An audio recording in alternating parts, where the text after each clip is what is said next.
மதிப்புக்கும் மரியாதைக்கும் கண்ணியத்துக்கும் மரியாதைக்குரிய என் இதய துடிப்புகளை தமிழன் குழுவில் பயணிக்கக்கூடிய நம் அனைவருக்கும் சிறந்த வணக்கத்தை நான் தெரிவித்துக் கொள்கிறேன்.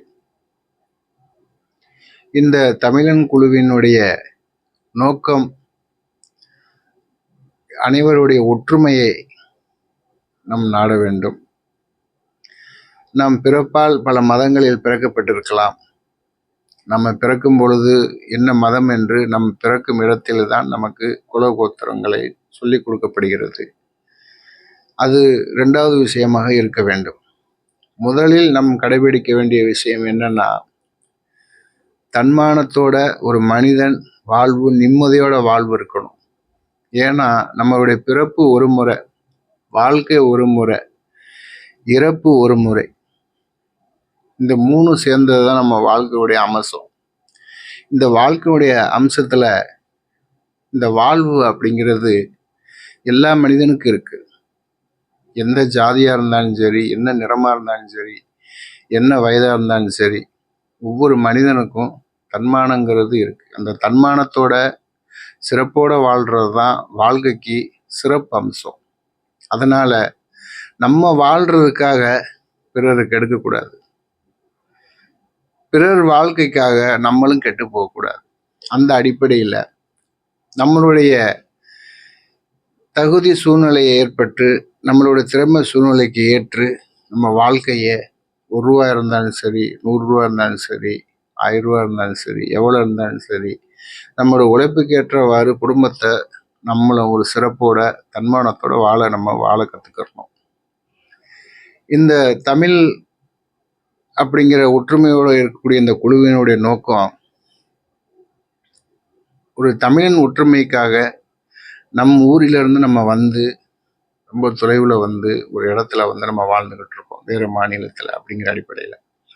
இந்த வேறு மாநிலத்தில் வாழ்கிறதுனால நமக்குன்னு ஒரு ஒற்றுமைக்காக தான் இந்த குழு உருவாக்கப்பட்டிருக்கு.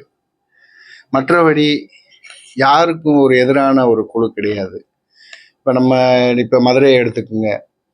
மதுரைக்கு போனால் அங்கேயும் வந்து கன்னடர்களுடைய சங்கம் இருக்குது, தெலுங்கர்களுடைய சங்கம் இருக்குது, இந்திக்காரவங்களுக்கு சங்கம் இருக்குது, எல்லாத்துக்கும் இருக்குது.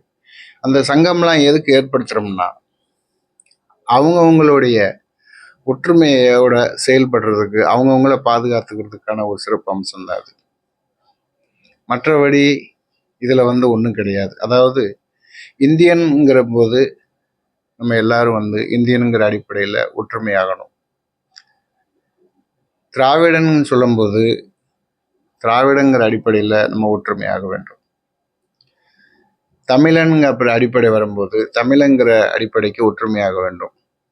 குடும்பம்ங்க வரும்போது குடும்பங்கிற விஷயத்தில் ஒற்றுமையாக வேண்டும். இப்படி ஒரு அடுக்கு கொண்டது தான் வாழ்க்கையினுடைய சிறப்பு அம்சம்.